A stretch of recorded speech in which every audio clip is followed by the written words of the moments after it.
你小时候听老人讲故事，故事里有好妖怪或者坏妖精，他苦苦修炼才化作人形，来要谁的命报谁的恩情。哦，可长大后却突然看不清，看不清好坏对错黑白暗和明，为什么鬼怪都善恶分明？靠随变幻莫测的是人性。他是最好的，也是最坏的；他是最黑的，也是最红的；他是可怜的，也是可怖的；他是爱人的，也是害人的。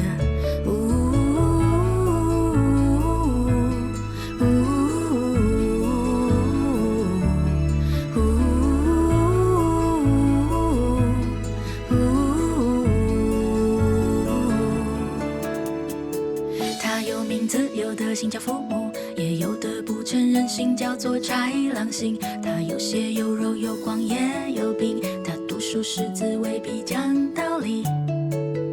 哦，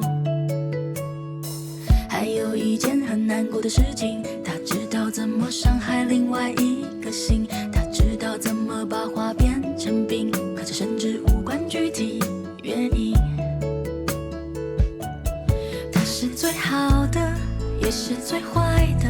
他是最黑的，也是最红的，他是可怜的，也是可怖的，他是爱人的，也是害人的。丛林里悲伤的大象汇聚心痛般的葬礼，会说话的你和我呀，却看不见别人的伤心。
也是最红的，